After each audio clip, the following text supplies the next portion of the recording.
you get drafted by the Portland Trailblazers in the first round, and you arrive a season after the Blazers losing to the Lakers. Walk us through what your rookie season was like, your first year in the NBA, and what was that for you? See, back then, you know, the leagues had changed so much. Man, I'm talking about from I wasn't playing. I had to earn my shit. Like, I came in with Sean Kemp, Dale Davis, Rasheed Wallace, Arvydas Sabonis. Like, these are bigs, Pip, like OGs, like real grown men. And I was 18. You know, I'm a baby, so, you know, I'm like, I'm new to this shit. As far as I've been is Michigan. I ain't never left my hood. I'm from Indiana. That was 2.5 hours. So they sent me all the way across the world, you know, and them guys took me in, Bonzi, and just hadn't to earn my way, you know what I mean? And them guys respecting it. You know, hey, Z-Boy, I need towels. Hey, Z-Boy, I need you to go to the store, give me donuts. Whatever they asked me, I did it. You know what I mean? Carrying bags, you know. Today, I don't even think the kids, these youngsters don't even carry bags, you know what I mean? So they got so many personnel that carry the bags now, but, you know, just back then earning it, you know, showing you a way. Like, I had to sit on the floor. Wasn't no sitting on the bench. Like, nah, ain't no enough seats. Get on the floor. Like, the whole game, ass hurt, not getting in. Right. If we win about 30, might get in 2 minutes. Coach Cheeks might put me in 2 minutes, but, you know, it was a great experience for me because I got better every day because I was banging with him. I'm going at Sean Kemp. I'm talking shit. I ain't bagging down from nothing, so I'm taking everything how it comes. So, and them guys respecting it because I respect them, but I'm learning and getting better every day. You know, Pip got me coming in the weight room, teach me about weight room. He the first one at the gym. You know what I mean? This Scottie Pippen, one of the best ever to do it, legend. Z-Bo, come on, man. We going to be here at 8 o'clock in the morning. Practice start at 11. Meet me here at 8. I'm like, damn. So first one there working out, get our shots up. So me learning the way at an early age. Well, speaking of all these vets, like you just said, you was playing being young and a teenager. Out of all them people, I ain't heard you say one person I got to ask you about. My boy Steve Kerr. They say you used to sit next to Steve Kerr on the plane all the time. And I just want to know how was them talks with Steve Kerr and how did he help you get prepared to be an NBA professional? Man, Steve, my man, Steve, great guy. Next Steve, you know, I come in the league, I'm green. I think this probably 30 games in, I hit the wall. You know, you used to hit that rookie, you hit that wall, PG, you know, you're like, God damn, this season long. Like, season long as shit. So I asked Steve, I said, hey man, do we get a break? Coach, hey Steve, you think Coach, you know, I ain't playing, you think I can go home for a couple days? I'm not playing. Man, he laughed at me, man. Steve looked at me, laughed. He said, no, Zach, you can't go home. This ain't, you know, it's like, you know, I'm at Michigan State, I'm driving home every other day, 2 hours. I'm taking my roommate car, I'm gone. So, but he like, man, you can't do that. So just learning the ways and just learning. Steve read books. I got to reading. Steve reading books. We fly, Bonzi, you know, Biggs, all the other, not Biggs, but really Dale Davis, they gambling. Steve never gambled. Every plane trip, every road trip we took, he reading a book. What type of book was he reading? He just read all type of books. You know, I'm young, so I ask a lot of questions. I'm asking, he reading stuff about, you know, foreign policies. He reading, you know, just money management, just everything. So Steve used to, and I think probably he still do the same thing, elevate his mind. I always noticed that and took that game from like, damn. To help the youngsters. He reading all that knowledge to help the youngsters, to give it to you. Like, that's and crazy. You see where he at now is what he doing and coaching and the accolades he done got. It's no surprise. Speaking of coaching, was it strange when you had to play against him when he was in the playoffs and now he was coaching? Yeah. How was that? It was crazy, but you always knew it because he was all that, you know, like a player, like he was one of the type players like ran practice and, you know, always talked like even though he didn't play a lot but he was that one, hey, this, that, and, you know, he always was vocal, you know what I mean, in the locker room, you know, around, you know, he was never scared to speak his mind or say what we need to do. And even when he wasn't playing, so you always knew that he had that leadership ability. I know it must have been some good conversations or good talks about Michael Jordan or, you know, what was those conversations like?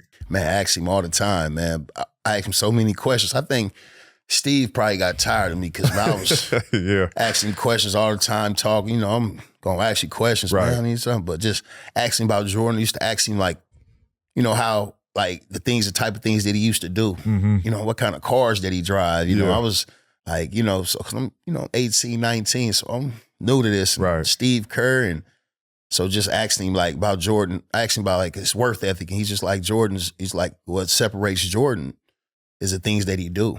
You know, the time he put in, his attitude, and he's hard on everybody. You know, he's telling me how Jordan is hard, you know, how he, you know, he demands from everybody. Lot, like he sets the bar. Right. You know, that's why he did what he did in this league, and he one of the greatest ever to do it. You spoke about Scottie and you know, him kind of taking you under his wing. You ended up playing 2 seasons with Scottie. What stood out most? I know you spoke about just his work ethic and getting you into the weight room and kind of teaching you that part of, you know, the league on preparation and all that stuff. But is there any other stories that stick out to you about, you know, that time spent with Scottie? Man, yeah, it's the time Scottie pulled up in that motherfucking Ferrari and his knees was on the car. I'm like, and I got a truck. I'm in an Escalade. My first year, I'm like, Ferrari. Can't he drop like them Fred seats. Flintstone in that junk. I say, damn, Scottie, I ain't never seen no Ferrari, but big bro, your knees on a steering wheel, bro. How you drive this motherfucker? Nah, but man, one thing about Scottie, man, he's the best to ever do it, man. And just like you said, his championship pedigree, you can see it. And he was doing stuff, like you said, having me. He was the first person to tell me to come meet me here this time, do this and do that.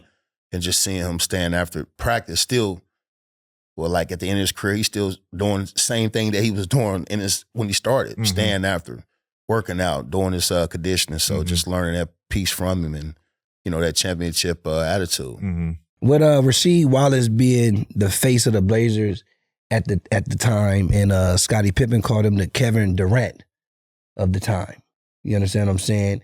And I want to know, do you have any stories about being Rasheed Wallace's teammate? Like, what was the best thing being his teammate? Man, big bruh, man. He was a warrior, man. He played his game, like, you know, back then it was so used to, you know, get on the block. But she was like how the big mans are today. Like she was could shoot the three, he did the face up. You know, a lot of stuff she did, I learned from him. You know, we practiced together, do workouts, the face up, and, you know, shooting threes and just things he did, and the hook shot. So just playing with a guy like that and having the chance to be around a guy like that know the game, and his talent level was just so crazy. Like, and the things he did, even the defensive part. You know, he was a bitch on the defensive end too. So just learning from him, just seeing him how he work and how he got a tech every game, you know, and cussing the refs out. But he was a beast, man, and learned it's a lot safe to from say him. he was ahead of his time too. Yeah, he was. With his ability to shoot that three, his skill set, being able to shoot the ball left hand, right hand, face you up, beat you off the bounce. You know, I think he definitely would have been a problem. Shit, in today's league, you know what I mean? Right. If you put him at the 5, he a problem. You know what I mean? So yeah, big flowers, big shout out to Sheed. Yeah, shout out to Sheed, man. What was the wildest tech you seen Rasheed do? The wildest shit you ever seen him do? Man, when he ran up on the ref after the game, I think he got suspended. They was leaving, and Sheed caught him.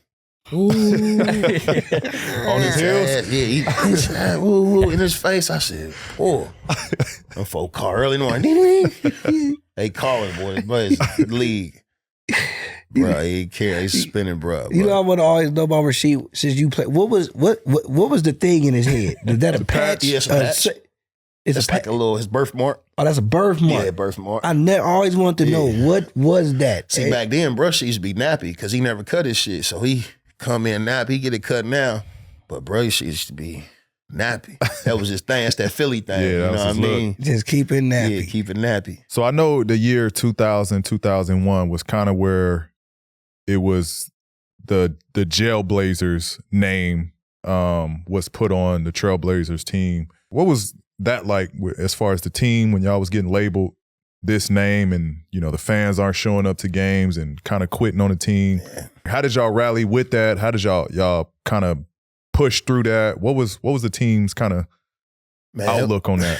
It was motivation for us because, you know, being in Portland back then it was different. You know, we the only team out there. We was the only thing. I think they got, you know, a few different, a couple professionals, like a soccer team. Soccer team now. But back then it wasn't nothing. It was just us. So any little thing, out there, they gonna blow it up. Mm-hmm. The media, they was more for the negative shit than the positive shit. So the positive stuff, they'll speak on about anything. Somebody get pulled over or, the little incident after the game when Rasheed and Damon and was left, they rolled back and they got pulled over and they was smoking or some shit like that. Like they blew that out of proportion. Mm-hmm. So, that Jailblazer shit it was just like really blown out of proportion because them guys was good guys. All them guys I learned from. Like I said, still to this day, we got a relationship. You see Damon Stoudemire doing great things, Bonzi, Sheed. So, it was good just a time then, man. Yeah. Was there a moment where like you guys kind of like rallied together? Like Mo Cheeks, I know was the head coach around that time.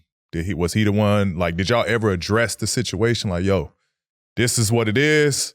Let's rally behind it and let's show people that we aren't what they're trying to say we are. Yeah, we did. Like you said, Mo was a good leader, and he got us, to focus in on us and rally, to worry about us. Mm-hmm. Don't worry about the fans booing us or, worry about what the Portland paper is writing or none of that. Try to make us look like, like you said, thugs and guys that been to the joint, been to the penitentiary and stuff like that. So, that's how Portland is, what I mean? Yeah. It rains every day.